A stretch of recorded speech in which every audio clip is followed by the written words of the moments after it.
los principios, sin alianzas con personalismos que los degradan, sin transacciones de conveniencia personal que los corrompen.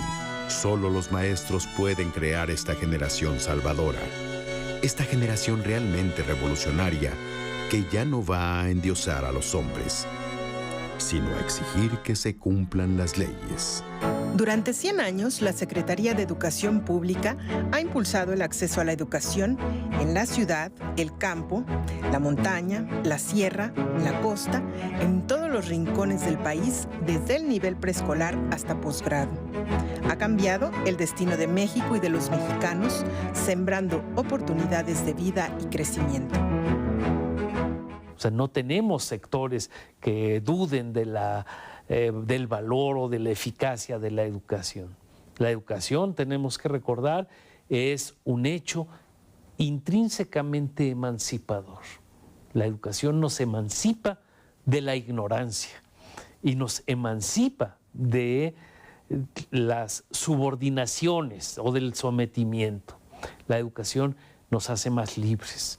Fácticamente e idealmente, la educación nos permite avanzar hacia adelante. La importancia de la educación es mayúscula, es quizás una de las prioridades fundamentales de cualquier Estado y lo ha sido desde épocas inmemoriales.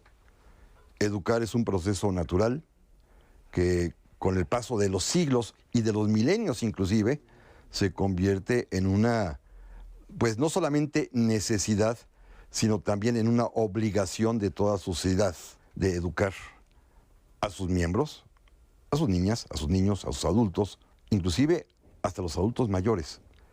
Educar es una necesidad natural, indispensable del ser humano, y esto hace que, repito, todo Estado dedique buena parte de su esfuerzo, tanto en recurso humano de maestros, como en recurso financiero y de organización, para poder brindar este servicio básico que podría de alguna manera equipararse a los fundamentos esenciales de lo que debe dar un Estado. Una sociedad se refleja y se forma en gran medida en su educación. El sistema educativo nacional se ha forjado en la libertad y se ha plasmado en el mejoramiento de las condiciones de vida y en el desarrollo de competencias y capacidades intelectuales, artísticas, físicas y productivas de los mexicanos.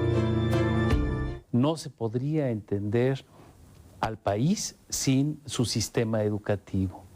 El tema de la alfabetización, el tema de la escolarización de millones de mexicanos, son cuestiones que se presentan a lo largo de un centenario. No se trata de una evolución progresiva y siempre en desarrollo, sino es una progresión compleja, articulada a un país complejo, a un país que tiene claroscuros, a un país que tiene asimetrías. Así es la enseñanza en México, una enseñanza compleja, llena de claroscuros y que refleja de una manera muy importante las enormes asimetrías de este país. Los gobiernos del siglo XIX no acercaron la educación a los sectores más desprotegidos, a pesar de tener un enorme número de personas analfabetas y una población rural mayoritaria. En el Porfiriato, cuando la población fluctuaba entre 9 y 13 millones de habitantes, se desarrolló la escuela primaria, pero la educación fue básicamente para las clases media y alta, especialmente urbanas, mientras que la atención a la población rural y a la clase obrera era casi nula. Con el triunfo de la Revolución Mexicana, se impulsó una política de Estado en materia educativa. Así, el origen de la Secretaría de Educación Pública, la federalización y democratización de la educación son un legado de la Revolución en un país que en 1910 apenas superaba los 15 millones de mexicanos. Cuando estalló la Revolución, México era un país agrario, un país de campesinos, un país que vivía en el campo la mayoría de la población, con muy pocas ciudades pobladas de manera grande, y era un país analfabeta. Cerca del 83% de la sociedad mexicana en 1910 no sabía leer ni escribir, y en buena parte esto era por el rezago que había en materia educativa. No había escuelas, no había maestros, no había libros suficientes, de manera que la educación estaba concentrada en unas élites. Con la Constitución de 1917, una de las más avanzadas de su tiempo, inició un proceso de transformación en materia educativa. En su artículo 3 se precisó la orientación de la educación. Era como un sueño para el México que estaba por despertar. Yo creo que el punto de partida es fundamental. En la discusión en el Congreso Constituyente de 1916-17, la discusión más intensa, más polarizada y quizá una de las más importantes tuvo que ver con el artículo 3.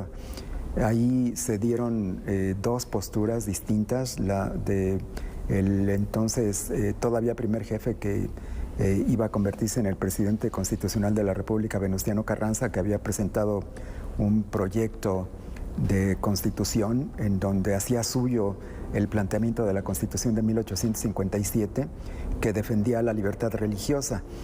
La libertad religiosa lo que significaba es que había dos tipos de educación: una educación pública, que era laica, y una educación privada, que podía ser y era en muchos casos religiosa. En la Revolución Mexicana, quienes constituyeron la corriente triunfadora de la revolución consideraron que era necesario modificar esta situación y que no se podía permitir que el clero tuviera participación dentro de la enseñanza. El Estado asumió como una responsabilidad central el garantizar la educación laica, obligatoria y gratuita para toda la sociedad mexicana.